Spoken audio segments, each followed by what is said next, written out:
안녕하세요, 팩트남입니다. 오늘은 이집트의 K9에 대해서 좀 이야기를 해보려고 합니다. 외신에서 한 2, 3일 전에 최초의 대함 능력을 가진 K9 자주포를 이집트가 이제 최초로 운용국이 된다, 이런 기사가 올라왔습니다. 그런데 이런 내용들이 처음 올라오는 내용들은 아니었잖아요. 2년 전에 막 올라오고 그랬기 때문에. 그래서 이게 뭐 새로운 게 있나? 이렇게 생각을 했습니다. 그런데 이게 뭔가 이벤트가 있었습니다.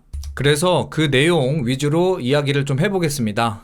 자, 제목은 말씀드린 대로 이집트 대함 능력을 갖춘 K9 자주포 최초로 운영하는 국가가 되다 이고요. 이미 2022년 이집트와 K9 계약을 하기 이전에 대함 능력을 입증을 했었습니다. 그래서 그때 당시 기사도 막 나오고요. 우리 선배님들 히스토리 잊으셨으니까 다시 한번 상기를 시켜드리면요. 기사 내용은 대략 이러했습니다. 곡사 화기로 망망대해 표적을 저격했다. 그리고 그때 또 재밌었던 표현들이 이런 게 있었습니다. 뭐냐면 화살로 솔방울을 명중시키는 수준이다. 그러면서 막 충격적이다, 이런 표현을 썼었잖아요. 그래서 이때 저는 상당히 웃겼거든요, 이게. 그런데 그만큼 뭐 어렵고 명중률이 높다, 이제 이런 의미로 저는 받아들였고, 그래서 이미 이 내용은 2017년 그 시험평가 과정에서 이제 확인이 되었고, K9 자주포가 움직이는 그 해상 표적을 명중을 해서 해당 영상도 이렇게 돌았었습니다. 이제 기억나시죠? 그때 이런 이제 평가들은 완료되고 수출이 됐는데, 이번에 이야기하는 거는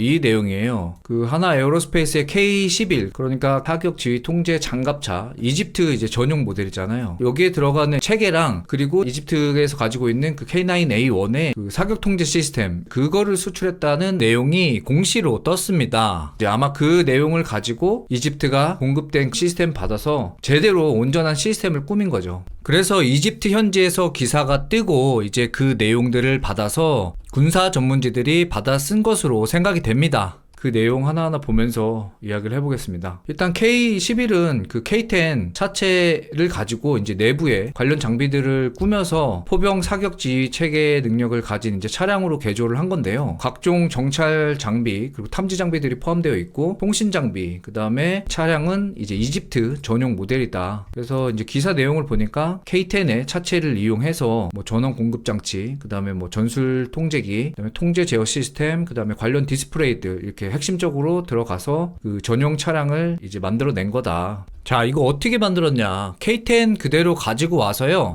탄약 공급 라인 떼어내고 차체를 이용해서 만들었다. 유튜브에서 해당 영상 설명하는데 자료가 있었습니다. 그런데 영상에서 사용된 사진은 K11이 아니고, 이거는 K55를 기반으로 해서 만든 K77이거든요.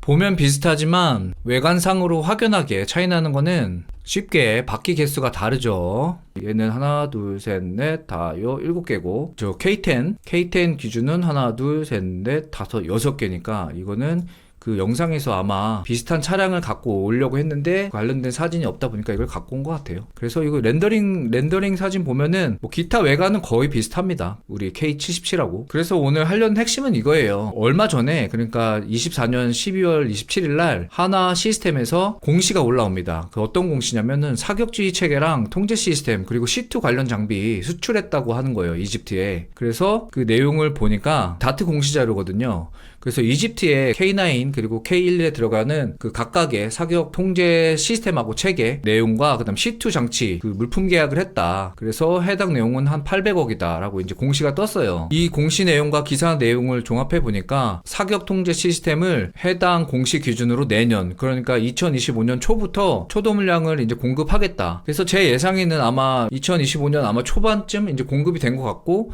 그래서 그 공급된 장비를 받아서 이집트가 이전에 계약했던 내용들 정식적으로 이게 체계가 준비됐다, 이런 의미에서 이집트에서 이제 기사가 올라온 것 같아요, 제 생각에는. 그래서 그 내용을 각각의 밀리터리 채널에서 받아쓰면서 이런 최초의 해상 타겟을 목표로 하는 자주포를 최초로 운영한다, 이런 기사가 나온 것 같아요. 그래서 이제 요번에 이제 제공하는 그 물품들은 K11 사격 지휘 장갑차 51대 분에 들어가는 이제 사격 지휘 체계, 그 다음에 K9A1 기 공급된 분량의 216대 분의 사격 통제 시스템, 요게 이후에 이제 공시를 통해서 계약이 됐다, 이 내용이고요. 사격 지휘 차량 한 대당 K9이 6대를 이제 담당 컨트롤을 한다. 그리고 이번 규모는 아까 이제 전체 C2 관련 내용까지는 800억이고 각각 그러니까 사격 지휘 체계로는 305억 그리고 사격 통제 시스템으로는 430억 규모의 수출 계약이 완료되었다. 이제 이 내용입니다. 그래서 말씀드린 것처럼 25년 초반에 초도 물량 납품을 시작한다. 이게 좀 키워드 같아요. 그 다트 공시상 보니까 28년 12월까지 최종 공급 마무리를 하겠다라는 계획을 가지고 있습니다. 그래서 이제 뭐 사격 지휘 체계 그리고 사격 지휘 통제 시스템 이거 각각 얘기를 좀 해보면 K11에 구성되는 사격 지휘 체계는 핵심 전술 통제 장치로 K9 자체에 이제 정보를 전달을 하거든요. 그게 어떤 정보냐? 표적, 피하, 식별 그런 정보와 그 타깃에 대한 실시간 위치 그리고 방향과 속도. 그러니까 이게 자주포다 보니까 멍텅구리 탄을 움직이는 타겟을 목표로 하면 타겟에 관련 정보들이 필요하니까 이런 관련 정보들을 수집을 하고 이 내용을 이제 그 K9 쪽으로 보내주는 거죠. 그리고 이제 요 K11에서 최종 발사 명령도 내리고 그러면은 이제 이 K9의 사격 지휘 통제 시스템에서 이 정보를 받아. 그래서 이 받은 정보를 기반으로 해서 타겟의 미래 경로 위치를 계산한다. 왜? 멍텅구리 포탄 쏘니까 이게 뭐 가이디드가 아니잖아요. 그러니까 그런 유도 기능을 위해서 필요한 정보들을 다 수집을 하고 그 수집된 정보를 가지고 이제 K9 자체적으로 타겟을 계속 이제 따라가야 될 거 아니에요. 그래서 주 기능이 통제 시스템에서는 결국 그 포를 지향을 하고 이제 조준하는 어떻게 보면 탄도 계산의 컴퓨터 역할을 하는 시스템이죠. 그래서 이 두 시스템 간단히 좀 설명을 했고요. 그래서 이게 무슨 의미냐? 이 K11의 사격 지휘 체계 같은 경우는 국내에 이제 업체가 개발을 해서 사격 지휘 체계로는 첫 수출을 한 케이스라고 이제 합니다. 그러면은 뭐 폴란드, 노르웨이 등 기존의 국가들은 어땠는데? 라고 질문할 수 있는데요.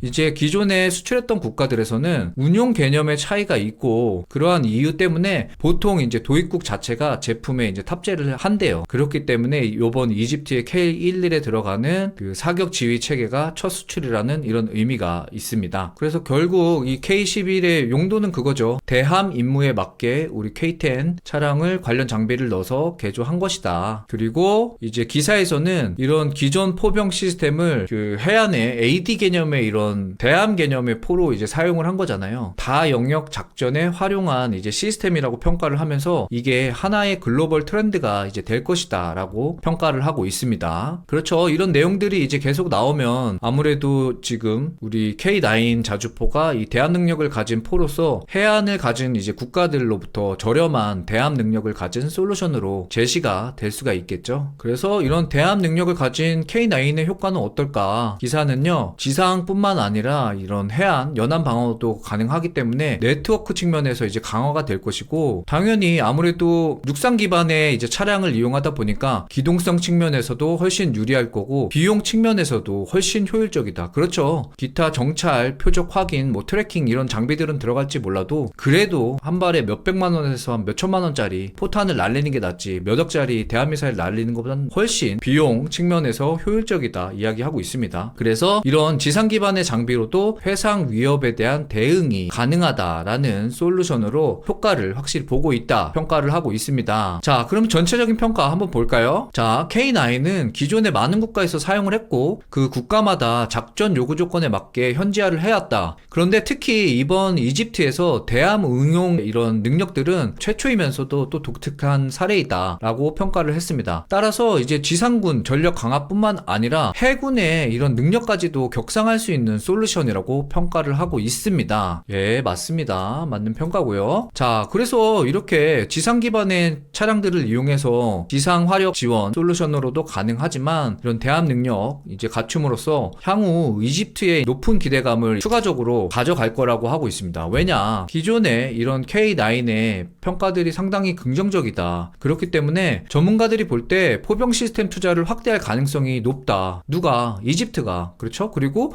이집트의 이런 다양한 활용 능력을 보면서 또 다른 국가도 시스템을 지금 수입해갈 가능성도 높고요. 그래서 이집트 입장에서는 앞으로 이제 개발돼서 나올 K9A2나 A3도 추가 도입 가능성이 상당히 높아졌다라고 이야기를 하고 있습니다. 여기에 그리고 이런 K9을 도입함으로써 해안에서 지금 AD 능력을 올리고 있잖아요. 그런데 이걸 사용해보고 좋으니까 추가적으로 K239 천무를 도입함으로써 다양한 조합을 만들고 이러한 조합 조합으로 더 넓은 스펙트럼을 이제 만들어서 이집트가 연안 방어 전략을 확실히 보완할 가능성이 커졌다고 평가하고 있습니다. 왜 그럴까요? 이집트는 지금 지중해와 홍해를 연결하는 관문, 즉 스웨즈 운하의 통제라는 전략적으로 매우 중요한 위치를 컨트롤하고 있습니다. 그리고 이러한 경로들이 글로벌 무역의 핵심 경로잖아요, 지금. 그렇죠? 그렇기 때문에 이집트뿐만 아니라 국제적으로도 이 경로를 매우 중요한 요충지라고 생각하고 항상 일관성 있게 이 지역의 안정이 국제적으로도 이제 요구가 됩니다. 그렇죠? 이제 수출 같은 거 막히고 그러면 문제가 되잖아요. 여기 한번 막히면은 어마어마한 국제적인 선적 물량들이 막히잖아요. 그렇기 때문에 해안의 방어 능력을 강화해야 된다. 그래서 이 지역, 이 수로의 안전을 잠재적인 위협으로부터 억제를 해야 되고, 그렇기 때문에 강력한 해안 방어 시스템이 필수적이다. 그래서 이렇게 해서 왜 최근에 이집트 이 대함 능력의 K9 이야기가 나왔는지 간단하게 공시 자료와 이집트 상황을 이야기하면서 정리를 해봤습니다. 제가 준비한 영상은 여기까지입니다. 즐거운 하루 보내세요.